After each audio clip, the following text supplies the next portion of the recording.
Numbers 9.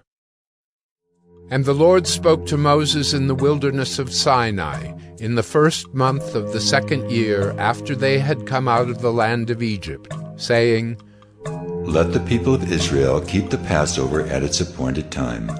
On the 14th day of this month, at twilight, you shall keep it at its appointed time. According to all its statutes and all its rules, you shall keep it. So Moses told the people of Israel that they should keep the Passover. And they kept the Passover in the first month on the 14th day of the month at twilight in the wilderness of Sinai. According to all that the Lord commanded Moses, so the people of Israel did. And there were certain men who were unclean through touching a dead body, so that they could not keep the Passover on that day. And they came before Moses and Aaron on that day. And those men said to him, We are unclean through touching a dead body. Why are we kept from bringing the Lord's offering at its appointed time among the people of Israel? And Moses said to them, Wait, that I may hear what the Lord will command concerning you.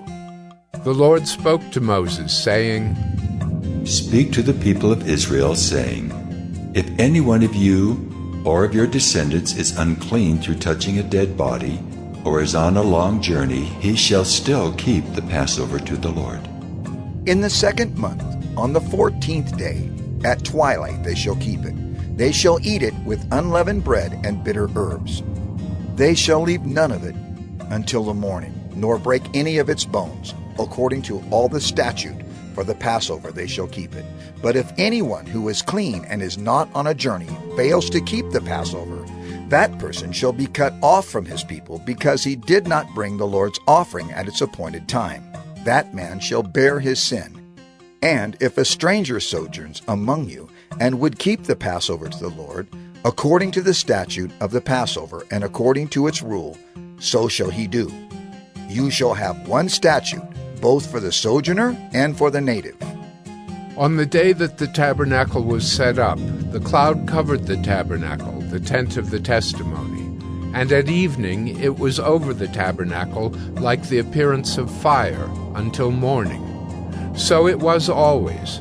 The cloud covered it by day, and the appearance of fire by night. And whenever the cloud lifted from over the tent, after that the people of Israel set out. And in the place where the cloud settled down, there the people of Israel camped. At the command of the Lord the people of Israel set out, and at the command of the Lord they camped. As long as the cloud rested over the tabernacle, they remained in camp. Even when the cloud continued over the tabernacle many days, the people of Israel kept the charge of the Lord and did not set out. Sometimes the cloud was a few days over the tabernacle, and according to the command of the Lord they remained in camp. Then, according to the command of the Lord, they set out. And sometimes the cloud remained from evening until morning, and when the cloud lifted in the morning, they set out. Or if it continued for a day and a night, when the cloud lifted, they set out.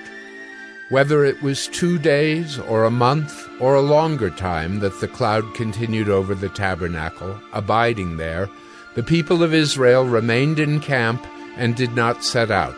But when it lifted, they set out. At the command of the Lord they camped, and at the command of the Lord they set out.